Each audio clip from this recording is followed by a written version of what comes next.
Banking sector 13 lakh ದುಡಿದಿದ್ರು, ಈಗ 8 ಲಕ್ಷ ಬಂದು ಹತ್ತಿದ. 13 ಲಕ್ಷ ಭಾಳ ಏನ್ರಿ? ನಾವು ಪ್ರಶ್ನೆ ಮಾಡ್ಕೋಬೇಕಾಗಿದೆ. ಎಲ್ಲರಿಗೂ ಉದ್ಯೋಗ ಸೃಷ್ಟಿ ಆಗಬೇಕು. ಈ ಸ್ವತಃ ಅಗ್ರಿಕಲ್ಚರ್ ಮಾಡವ ನಾವು ಅಲ್ಲಪ್ಪ ಯಾರು ನೌಕರಿ ಇಲ್ಲೇ ಮಾಡ್ತಾರೆ ಅನ್ಬೇಕು, ಹಂಗೆ ಲಾಭ ಆಗ್ಬೇಕು ಅವಾಗ ಅಂದಾಗ ಅಗ್ರಿಕಲ್ಚರ್ ಮಾಡ್ತಾರೆ. ಈಗ ಏನು ಮುಂಚೆನೇ ಸಂಖ್ಯೆ ದುಡಿದ್ರು ಸಹಿತ ಅದು 10 ಪೈಸೆ ಉತ್ಪನ್ನ ಇಲ್ಲ. ಮತ್ತು 4,500 ರೂಪಾಯಿ ಒಂದು ಟನ್ ಕಬ್ಬಿಗೆ ಬೆಳೆದು ಖರ್ಚು ಮಾಡೋದು, 3,300 ತೊಗೊಳ್ಳೋದು, ಇದ್ಯಾವ ನ್ಯಾಯ ರೀ? ಜಗತ್ತಿನ ಯಾವ್ದಾರು ಇಂಥ ನುಕ್ಸಾನ ಉದ್ಯೋಗ ಇದ್ದಿತ್ತೇನು? ಇದ್ರ ಬಗ್ಗೆ ಚಿಂತೆ ಮಾಡ್ಬೇಕಾಯ್ತು. ನಮ್ಮ ಇವತ್ತು ಸುಪ್ರೀಂ ಕೋರ್ಟ್ ಜಡ್ಜಸ್ ಸಹಿತ ವಿಚಾರ ಮಾಡ್ಬೇಕಾಗಿದೆ. ಇವ್ರು ರಾಜಕಾರಣಿಗೆ ಏನು ಹೇಳೋದಿಲ್ಲ ರೀ, ಇವ್ರಿಗೆ ಕೇಳೋದೇ ಇಲ್ಲ. ಅವ್ರಿಗೆ ರುಚಿ ಐತ್ಬಿಟ್ಟದೆ. ಈಗ ಬೇರೆ ಸಮೇತ ತಿಳೋದು ಹೋಗ್ಬಿಡೋರು. ಅವರು ಬರೀ ಗಿಡದ ಎಲೆ ಹೂವಾಗಿವ ಹಣ್ಣಾಗಿನ ಅಷ್ಟೇ ಅಲ್ಲ, ಗಿಡದ ಬೇರೆಗಳನ್ನ ತಿಂತ ಗಿಡ ಇಲ್ಲದಂಗೆ ಮಾಡುವಂಥ ಸಂತತಿಯವರು ಈ ರಾಜಕಾರಣಿಗಳು.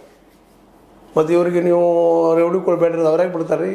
ಓಟ್ ಹಾಕ್ತಾರೆ ಅಂದ್ರೆ ಕೊಡ್ತಾರೆ. ಅವ್ರಿಗೆ ಸುಮ್ಮನೆ ಕೊಡ್ತಾರೆ ಇಲ್ರಿ? ಇಲ್ಲ, ತಮಗೆ ಓಟ್ ಹಾಕ್ತಾರೆ, ನಮ್ಗೆ ಆರಿಸ್ತಾ ಇರ್ತಾರೆ, ಅಧಿಕಾರ ಸಿಗ್ಬಂದು ಬೇಕಾದ್ರೆ ಮಾಡಕ್ಕೆ ಬರ್ತದೆ ಮಾಡ್ತಾರೆ.